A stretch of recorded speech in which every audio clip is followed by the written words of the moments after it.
Direct to you from the Oneida Lake Riding Gun Club. It's the new Oneida Lake Show.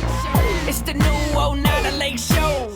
Cause the old one wasn't good enough. Cause the old one wasn't good enough. Sponsored by Anglers Bay, Yeah. Bartow Road, Baitin'. Tackle. Greetings, everybody. I'm Pete from Anglers Bay. This is Scott from Lakeside Outfitters. We're back with a new episode of the new Oneida Lake Show. That's us. Scott, the temperature of the lake has gone up quite a bit recently. My guys here are starting to find them deeper. Yep. They're trolling with sticks, getting way down there, 40 foot plus over where we are in that deeper quarter of the lake. I know you were over at Walleye Wednesday last night. That continues to grow and do well. What were your impressions and what did you hear over there? Another great turnout. Still 21 boats. I mean, typically they're down to about 9 to 12 boats year over year the past couple of years. So I mean, it's great. The interest is going. We're doing an end of the year tournament after what do we have? 2 weeks left now. So we're going to do a tournament in the first few weeks of September. Anybody who's been in at least one Walleye Wednesday, I believe, is eligible to get into it. We're going to do it on a Sunday, I believe, from like 6 to 1 maybe. Okay. But yeah, last night fishing, guys seemed to catch less fish. The numbers were good.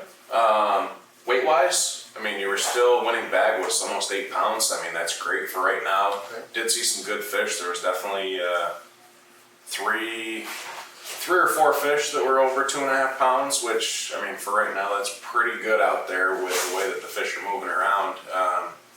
So the numbers were good. Guys said that they were struggling a little bit. Total wise, usually they're catching a ton of fish. It's just a matter of what size are they getting. But it seemed like this past week was a little bit more tricky. But you're dealing with, like you said, high temps. Fish are gonna move. The casting harness bite. This week overall, I've got a lot of reports coming into the store that it's been a little slow for guys. They've definitely had to work real hard to get fish this week. So you gotta switch tactics if that's not working. A lot of guys have done pretty well trolling sticks, whether it's they're still going out to Shackleton, fishing that shallow bite, or like you said, you're getting reports, everybody's going real deep and searching them out that way. But change techniques, that's the big name of the game right now is, I mean, you're in that tough part of the season where it typically should be a tougher bite. We've just been spoiled that it's been so good all year long. So. Right, we did the prime bite lasted a little bit longer. They're still getting them. They're just definitely working a lot harder than they were even 2 weeks ago. So that's pretty interesting. What else is coming up?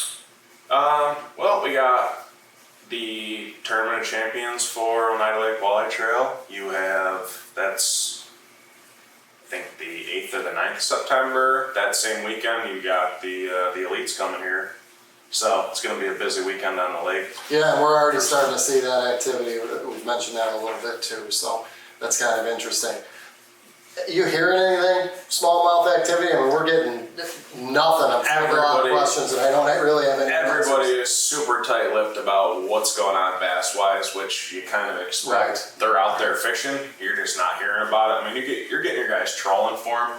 They're catching them by accident, or they're getting them in the weeds. Right. It's mostly your walleye guys catching them. We really don't get too many bass reports down our way, but they are getting them. I mean, they're getting your 2-pounders mostly, casting and trolling. Your occasional 3 they're getting. And we are setting up the mailbag feature like Matt and you talked about last week. We do have our first question, and it's regarding the casting harnesses, just in time for them not being as effective. But No, they're still working. I mean, I just had some guys come in today. They were catching everything on them. Even caught a monster catfish that I saw in the live well. They were getting perch, they were getting bass, they were getting walleye. But the big question we get in our shop all the time is, how do you rig them?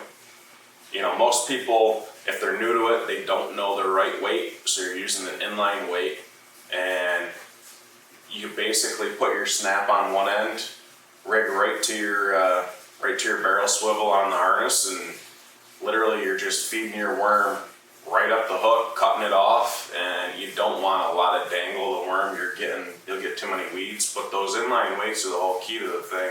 They'll get down to the bottom and they'll go right through the weeds where you're not picking all that up like you would on if you were using like split shot or a bass sinker or something like that. And that lead's a lot shorter though than. Yeah, so your typical trolling leader is, you know, roughly 4 feet. The casting leader is about 18 inches. And you see it in the water and you see kind of the movement. You get a better feel of what's going on if you've never used it. Me personally, I like the shiny blades with the shiny beads. Seems like it's a real attractant in the weeds when you're getting down below and there's a lot of coverage. Those seem to work better when I've been out fishing. Everybody's got a preference, but that's my personal preference. I like the shiny stuff when it comes to those.